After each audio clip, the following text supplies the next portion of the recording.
जय हिंद स्टूडेंट्स, मेरा नाम है विशाखा और मैं आपका विशाखा अकेडमी में स्वागत करती हूँ।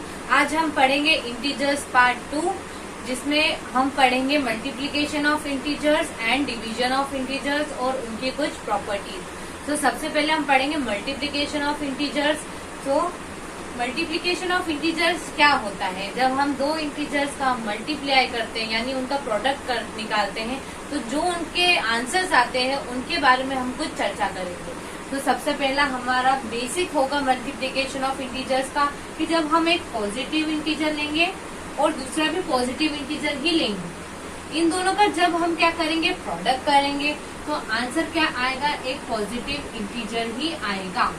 यानी कि जब हम दो पॉजिटिव इंटीजर्स लेते हैं तो उनका जो आंसर आता है वो एक पॉजिटिव इंटीजर ही आता है। जैसे कि 3 ले लिया और दूसरा जो है नंबर वो लेंगे हम 2। अब ये दोनों क्या है? Positive integer. इन दोनों का जब हम प्रोडक्ट निकालेंगे यानी इन दोनों का जब हम मल्टीप्लाई करेंगे, जो आंसर आएगा वो आया है 6, जो कि एक पॉजिटिव इंटीजर ही है। सो ये है फर्स्ट पॉइंट जो आपको याद रखना है। अब हम दूसरे पॉइंट की बात करते हैं। दूसरा पॉइंट क्या है कि जब हम दोनों नेगेटिव इंटीजर्स लेते हैं, जैसे कि यहाँ भी माइनस और यहाँ भी प्लस, अब इन दोनों का क्या कर रहे हैं? हम प्रोडक्ट निकाल रहे हैं, तो जो आंसर आएगा वो एक पॉजिटिव इंटीजर के रूप में ही आएगा। जी हाँ, जो आंसर आएगा वो एक पॉजिटिव इंटीजर के रूप में कैसे आएगा मैं आपको बता देती हूँ। दो नेगेटिव इंटीजर्स हम ले लेते हैं, जैसे कि -6 और -4। तो जब हम -6 और -4 का प्रोडक्ट निकालेंगे तो जो आंसर आएगा वो आएगा 24। अब ये दोनों तो नेगेटिव है, लेकिन इनका जो आंसर आ रहा है वो क्या आ रहा है? एक पॉजिटिव इंटीजर के रूप में। सो ये आपको ध्यान रखना है कि जब दो नेगेटिव इंटीजर्स का मल्टीप्लाई करते हैं तो एक पॉजिटिव इंटीजर ही आता है। अब हम इसका थर्ड पॉइंट निकालेंगे, जिसमें हम क्या लेंगे? एक पॉजिटिव इंटीजर लेंगे और एक नेगेटिव इंटीजर लेंगे, जैसे कि प्लस इंटू माइनस। अब इन दोनों का जो आंसर आएगा वो हमेशा नेगेटिव ही होगा। इसके लिए मैं आपको एक एग्जांपल से बता देती हूँ। जैसे कि पॉजिटिव इंटीजर ले लिया हमने 3 और उसका एक नेगेटिव इंटीजर ले लेंगे -4। इन दोनों का जब हम मल्टीप्लाई करेंगे तो आंसर क्या आएगा? -12। ठीक है, -12 क्या है? एक नेगेटिव इंटीजर। तो हमको ये 3 चीजें जरूर ध्यान रखनी है कि कब एक पॉजिटिव इंटीजर आता है, कब एक नेगेटिव इंटीजर आता है। तो ये है हमारा मल्टीप्लिकेशन ऑफ इंटीजर्स। अब इसमें है 6 properties: closure property, commutative property, associative property, distribution property, multiplicative identity property, multiplicative inverse property. तो इसमें 6 प्रॉपर्टीज है जिसको हम इंडिविजुअली डिटेलिंग में पढ़ेंगे। सो हमारी फर्स्ट प्रॉपर्टी कौन सी है? Closure property. अब क्लोजर प्रॉपर्टी हमें क्या बताती है? क्लोजर प्रॉपर्टी में हम क्या पढ़ते हैं? तो मैं इसे के लिए आपको बुकिश कर देती हूँ। The product of 2 integers is always an integer. मतलब कि क्या? जब हम दो इंटीजर्स लेंगे a और b, दो इंटीजर्स हैं, इनका जब हम क्या करेंगे? प्रोडक्ट करेंगे, यानी इनको जब मल्टीप्लाई करेंगे तो जो आंसर आएगा वो क्या आएगा? c, जो कि एक इंटीजर ही होगा। इसको मैं आपको एग्जांपल से समझा देती हूँ। तो हमने एक इंटीजर ले लिया -4 और दूसरा इंटीजर जो हमारा रहेगा वो होगा 2। अब इन दोनों का क्या करना है? हमको प्रोडक्ट निकालना है। तो इन दोनों का जब हम प्रोडक्ट निकालेंगे तो उसका आंसर क्या आएगा? -8। अब ये दोनों क्या है? इंटीजर। तो इनका जो आंसर आएगा वो भी क्या होगा? है इंटीजर ही होगा। सो ये है हमारी क्लोजर प्रॉपर्टी, जिसमें हमें पता चलता है कि जब हम दो इंटीजर्स का मल्टीप्लाई करते हैं तो हमेशा उनका आंसर इंटीजर के रूप में ही आता है, चाहे वो नेगेटिव हो या पॉजिटिव हो। ठीक है, तो ये थी हमारी क्लोजर प्रॉपर्टी। अब हम किसके बारे में पढ़ेंगे? Commutative property. अब कम्यूटेटिव प्रॉपर्टी हमें क्या सिखाती है? चलिए इसके बारे में पढ़ते हैं। The product of 2 integers remains the same whatever is the order of the integer। जैसे कि दो इंटीजर हमने लिए थे, 2 ले लेते हैं और -3 ले लेते हैं, तो इनका जब मल्टीप्लाई किया है ना, जब इनका क्या किया हमने मल्टीप्लाई किया तो उसका आंसर क्या आया -6। इन दोनों का जब हम मल्टीप्लीकेशन करेंगे तो उसका आंसर क्या आएगा -6।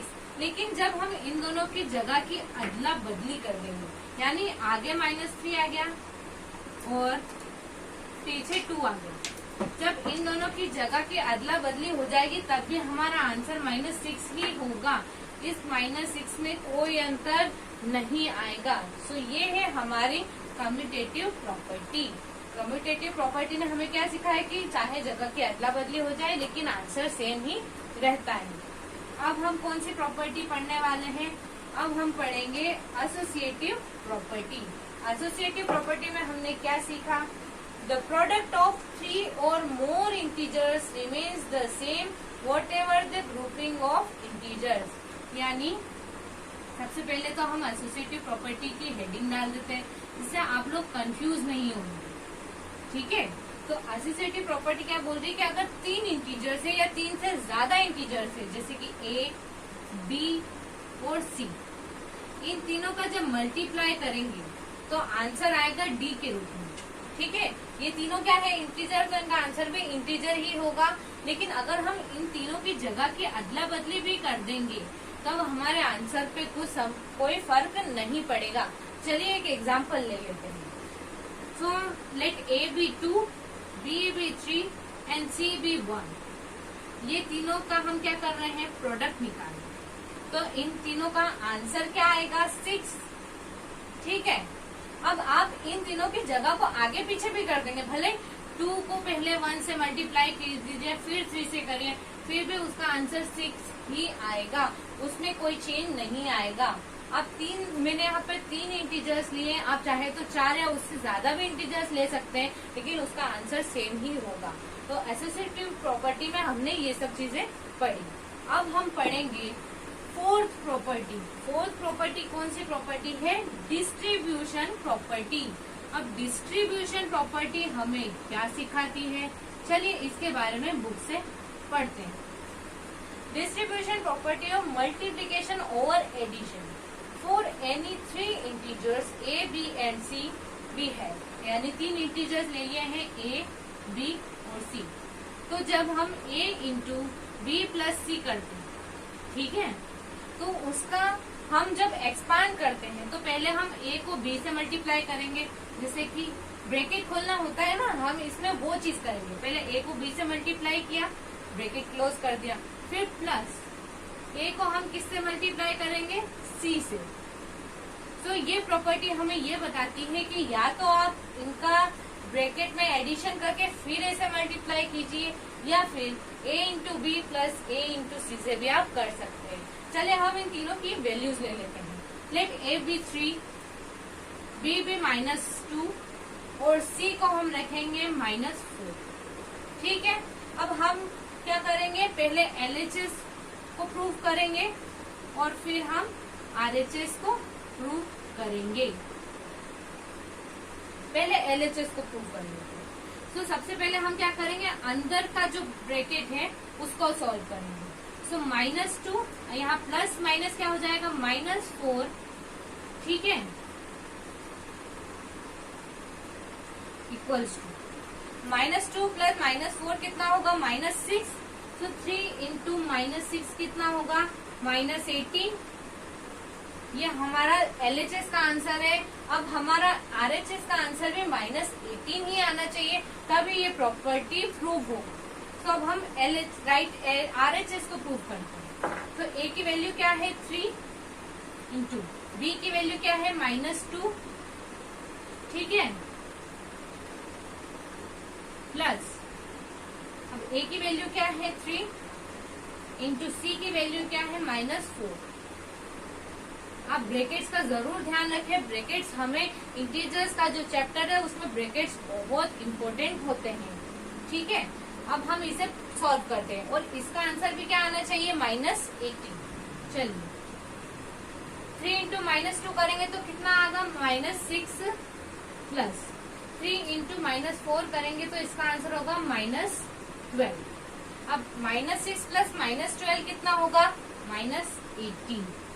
इसका आंसर भी -18 था।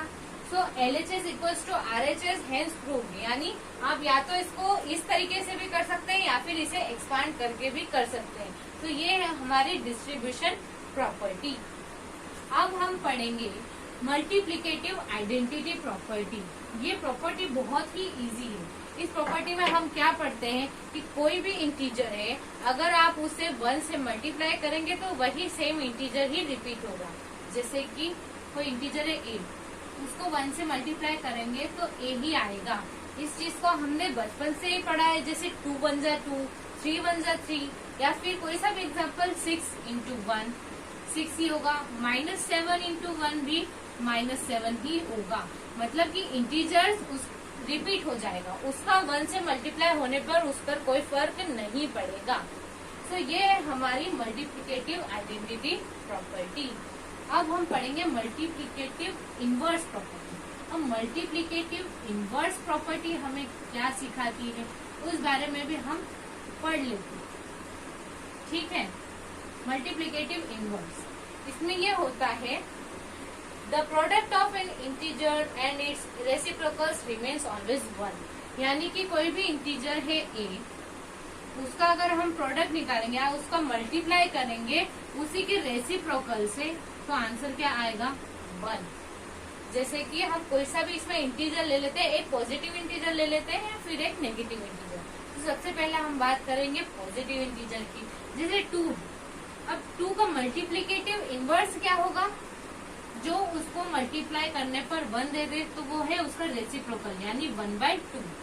अगर 1/2 है तो उसका मल्टीप्लिकेटिव इनवर्स क्या होगा 2। मतलब ऐसा नंबर उसका बस उल्टा, जस्ट उल्टा, वो होगा उसका रेसिप्रोकल, उसका मल्टीप्लिकेटिव इनवर्स। अब हम नेगेटिव एग्जांपल ले लेते हैं, जैसे कि -4। -4 का मल्टीप्लिकेटिव इनवर्स क्या होगा -1/4, या इसको आप 1/-4 भी कह सकते हैं, इसमें कोई दिक्कत नहीं है। उसका आंसर क्या आएगा 1।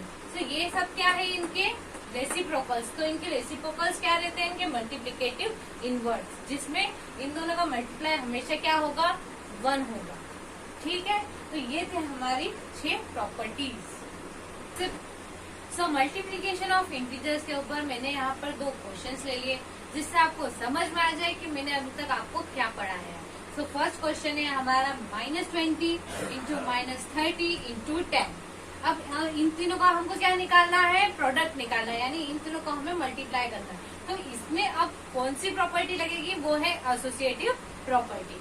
तो सबसे पहले जब हम -20 का मल्टीप्लाई -30 से करेंगे, तो मैंने आपको पढ़ा दिया है कि जब 2 नेगेटिव इंटीजर्स का प्रोडक्ट होता है तो एक पॉजिटिव इंटीजर आंसर के रूप में आता है। तो जब हम -20 into -30 करेंगे तो हमारा आंसर क्या आएगा 600 into 10, ठीक है। तो यहाँ पर माइनस से माइनस क्या हो गया है, कैंसिल हो गया है, यानी प्लस के रूप में आ चुका है, इसलिए हमारा आंसर 600 है। और ये 10 ऐसा कैसा हमें नीचे उतार लेना है, एक साथ मत करने लग जाना है, इस बात का ध्यान रखना आपको। अब हम 600 into 10 करेंगे, तो इसका आंसर क्या आएगा 6000। सो इस क्वेश्चन का आंसर क्या है 6000। तो इसमें हमने क्या समझा कि जब 2 नेगेटिव इंटीजर्स का मल्टीप्लाई हुआ तो हमारा आंसर आया पॉजिटिव, और जब 2 पॉजिटिव इंटीजर्स का मल्टीप्लाई आया करा तो हमारा आंसर भी क्या आया, पॉजिटिव इंटीजर आया। तो ये हमारा फर्स्ट क्वेश्चन जो कि हो चुका है। अब हम जाएंगे हमारे सेकंड क्वेश्चन की तरफ, जिसमें है -103 into -1 into 0। अब एसोसिएटिव प्रॉपर्टी हमें ये सिखाती है कि हम ऑर्डर चेंज कर सकते हैं। जरूरी नहीं कि -103 है तो इसको पहले ही करो वरना ऐसा बुरा ही लग जाएगा, ऐसा बिल्कुल भी नहीं है। आप पीछे से भी स्टार्ट कर सकते हैं या बीच से भी स्टार्ट कर सकते हैं।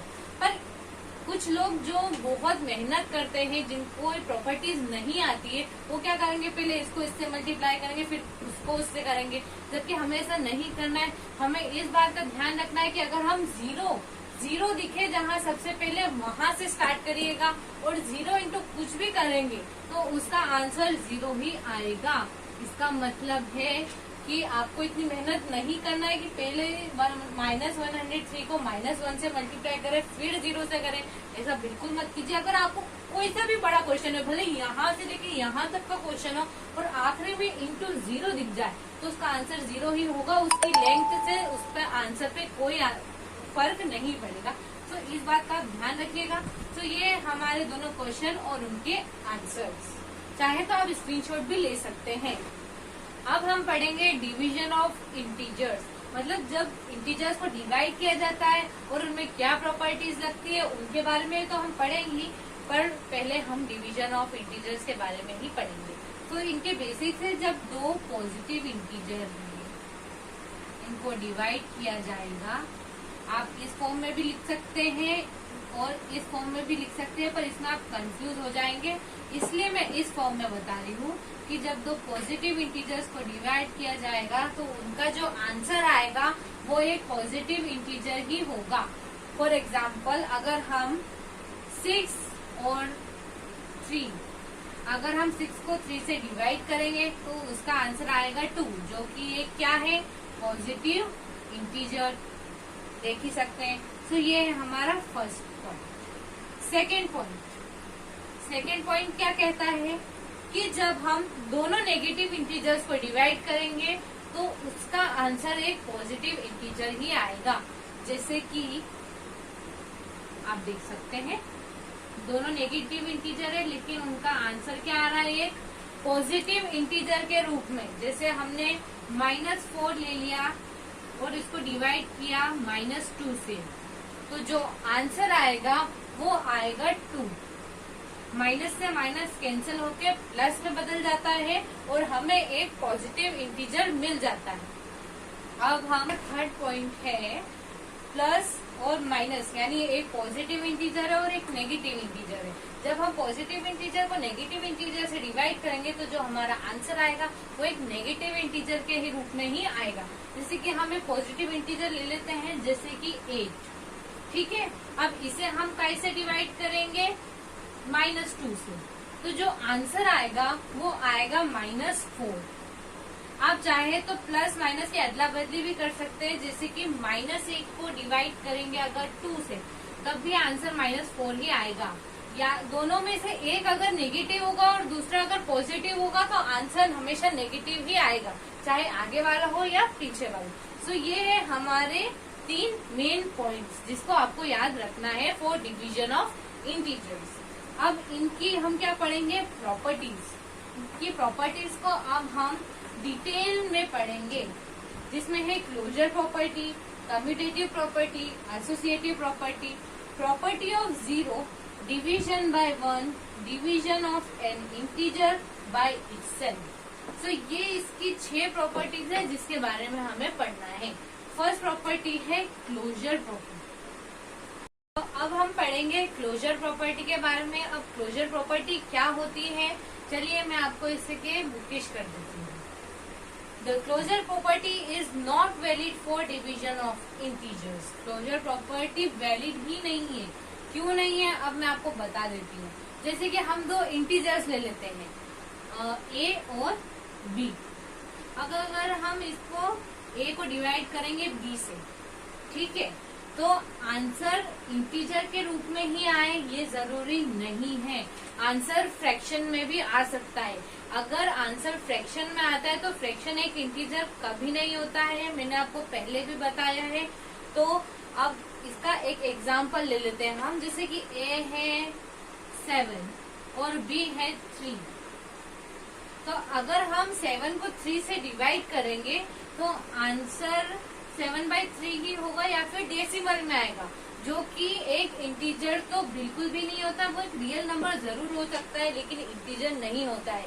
इसलिए closure property is not valid for division of integers. So अब हम पढ़ेंगे इसकी सेकेंड प्रॉपर्टी जो है कम्यूटेटिव प्रॉपर्टी। अब commutative property is not valid for division of integers. इसे मैं आपको एग्जाम्पल से समझा देती हूँ। जैसे कि दो इंटीजर्स है a और b। अगर हम इन दोनों को डिवाइड करेंगे और इनका आंसर आ रहा है c, तो हम अगर इनका ऑर्डर चेंज करेंगे तो फिर हमारा आंसर c नहीं आएगा, कुछ और आएगा या फिर उसका रेसिप्रोकल आएगा। जैसे कि b डिवाइड बाय a करेंगे तो वो c तो नहीं आएगा, d आएगा। यानी कि इन दोनों का आंसर सेम नहीं होगा। मल्टीप्लीकेशन में हमने क्या पढ़ा कि वैलिड था, जैसे कि हम ऑर्डर चेंज करते थे और आंसर पे कोई फर्क नहीं पड़ता था, लेकिन डिवीजन ऑफ इंटीजर्स में ऐसा बिल्कुल नहीं है। अगर आप ऑर्डर चेंज करेंगे तो आंसर भी चेंज हो जाएगा। जैसे कि एग्जांपल ले लेते हैं, -8 डिवाइड बाय 2 विल बी -4। अब -8 को जब हमने डिवाइड किया 2 से तो उसका आंसर -4 आया है। लेकिन अगर हम इनका ऑर्डर चेंज कर दें या 2 को डिवाइड करेंगे -8 से तो इसका आंसर -1/4 आएगा, जो कि सेम नहीं होगा इसके फर्स्ट वाले के आंसर से। तो ये प्रॉपर्टी वैलिड नहीं है डिवीजन ऑफ इंटीजर्स के लिए। अब हम इसकी थर्ड प्रॉपर्टी पढ़ेंगे जिसका नाम है एसोसिएटिव प्रॉपर्टी। अब एसोसिएटिव प्रॉपर्टी हमें क्या सिखाती है उसके बारे में भी हम पढ़ लेते हैं। Division is not associative of 4 integers, यानी एसोसिएटिव प्रॉपर्टी भी वैलिड नहीं है डिवीजन ऑफ इंटीजर्स के लिए। अब क्यों वैलिड नहीं है हम उसके बारे में भी पढ़ लेते हैं। या एसोसिएटिव प्रॉपर्टी क्या होती है, जब 3 या 3 से ज्यादा इंटीजर्स होते हैं, उन तीनों का अगर हम ऑर्डर चेंज करेंगे तो आंसर सेम नहीं आएगा। जैसे कि हम एग्जाम्पल ले लेते हैं, a divide by b divide by c will not be equals to a divide by b divide by c। यानी कि या तो आप इन दोनों को एक साथ करेंगे फिर इसके साथ करेंगे, आंसर इक्वल नहीं होगा अगर आप a को अलग रखेंगे और पहले उनको रखेंगे। यानी हम इसके लिए एक एग्जांपल ले लेते हैं। तो एग्जांपल इस a को रहने देते हैं -6, b को रहने देते हैं -3 और c को ले लेते हैं -2। ठीक है, तो अब इन तीनों को क्या करना है, हमें डिवाइड करना है। तो पहले LHS वाला पार्ट सॉल्व कर लेते हैं। तो -6 को अगर हम 3 से डिवाइड करेंगे तो आंसर आएगा -2। अब -2 डिवाइड बाय -2 कितना होगा, 1। LHS का आंसर ये आया है। अब हम उधर की साइड वाले यानी इसका आंसर निकालते हैं। अब a क्या है, -6 डिवाइड बाय, अब b और c को डिवाइड कर लेते हैं। तो 3 डिवाइड बाय -2, ठीक है। तो 3 -6 डिवाइड बाय -3/2 जो कि एक इंटीजर ही नहीं आएगा। ठीक है, ये फ्रैक्शन में आंसर आएगा। ठीक है, तो ये दोनों आंसर, इतना तो आपको समझ में आ गया कि ये दोनों आंसर इक्वल नहीं होंगे, यानी कि associative property is also not valid for division of integers. So ये थी हमारी थर्ड प्रॉपर्टी थी जिसका नाम था एसोसिएटिव प्रॉपर्टी। अब हम हमारी फोर्थ प्रॉपर्टी के बारे में पढ़ेंगे जिसका नाम है properties of zero. 0 divide by any non zero integer is a equal to 0।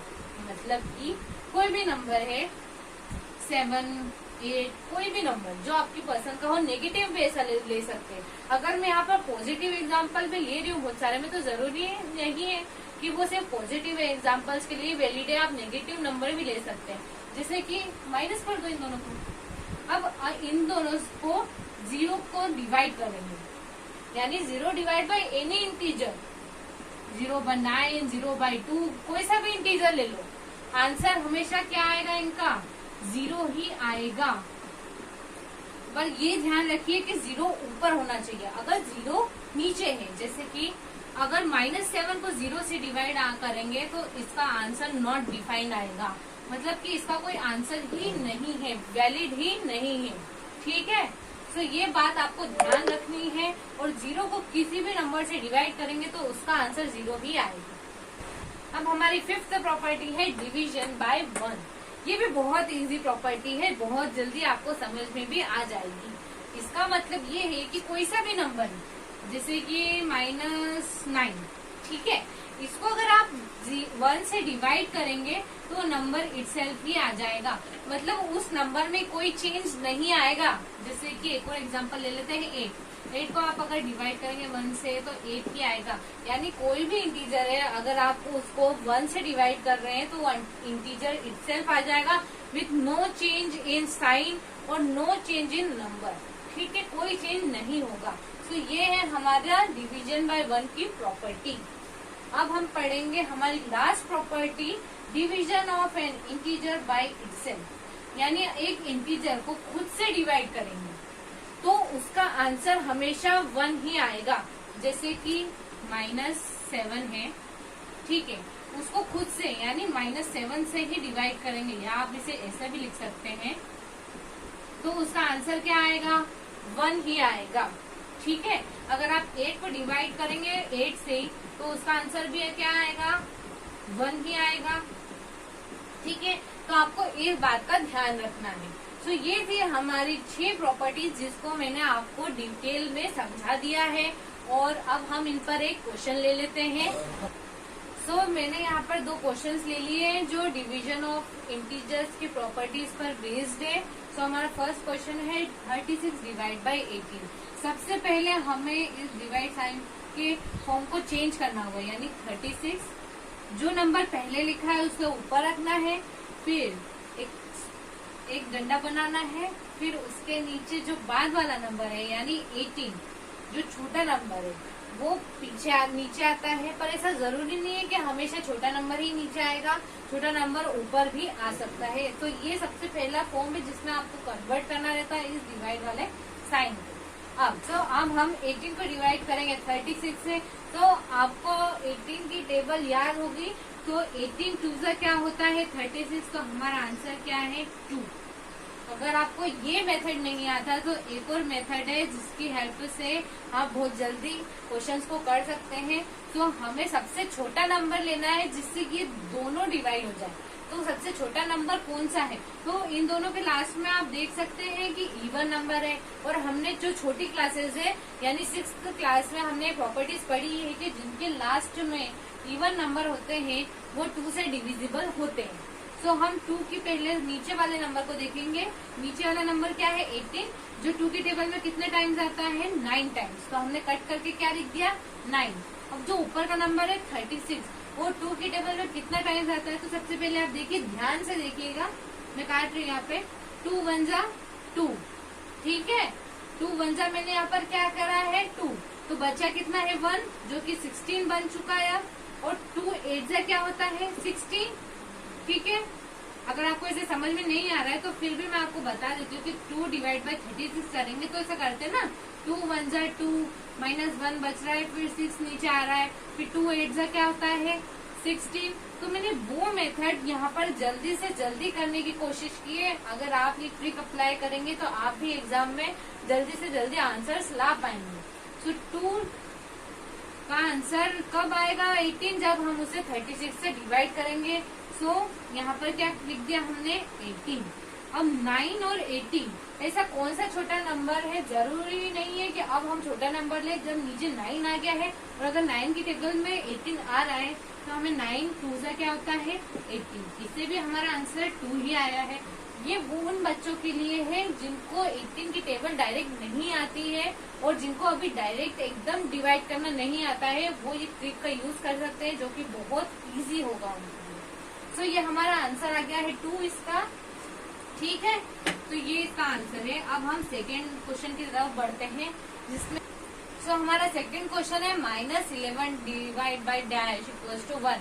मतलब अब 11 को ऐसे कौन से नंबर से डिवाइड करेंगे कि उसका आंसर 1 है। तो पहले हम let the number be x। तो -11 divide by x equals to 1। अब ये जो डिवाइड वाला फॉर्म है इसको हम चेंज करके -11 बाई x इक्वल्स टू 1 कर देंगे, ठीक है। अब ये x ऊपर चला जाएगा और 1 नीचे आ जाएगा। तो 1 के नीचे आने से कोई फर्क नहीं पड़ेगा। तो x हमारा क्या आया है -11 ही आया है, यानी कि हम -11 को जब खुद से डिवाइड करेंगे तो हमारा आंसर 1 आएगा। तो हमारा आंसर आ चुका है। अब इसमें कौन सी प्रॉपर्टी लगी है? तो इसमें 2 प्रॉपर्टीज लगी है। पहली प्रॉपर्टी ये है कि अगर हम किसी भी नंबर को 1 से डिवाइड करेंगे तो वो नंबर इटसेल्फ ही आएगा, उसमें कोई चेंज नहीं आएगा। और दूसरी प्रॉपर्टी है कि division of integer by itself, यानी जब हम एक इंटीजर को खुद से ही डिवाइड करते हैं तो हमारा आंसर आता है 1। तो ये सब हमारे बेसिक क्वेश्चन और उनके आंसर्स थे। अभी हमारा जो नेक्स्ट टॉपिक है वो है बोर्ड मास, जो मैं कुछ क्वेश्चंस के साथ आपको नेक्स्ट क्लास में बताऊंगी और कुछ इम्पोर्टेंट क्वेश्चंस भी दूंगी जो इस चैप्टर के लिए बहुत इम्पोर्टेंट रहेंगे। ठीक है। सो ये था हमारा इंटीजर्स पार्ट 2 और इसमें मैंने मल्टीप्लिकेशन ऑफ इंटीजर्स और डिवीजन ऑफ इंटीजर्स बहुत मेहनत से पढ़ाया है। अगर आपको समझ में आया है और बहुत इफेक्टिव लगा है तो please subscribe my channel, like करें, शेयर करें, सेफ रहें, मास्क और सैनिटाइजर का यूज जरूर करें। जय हिंद।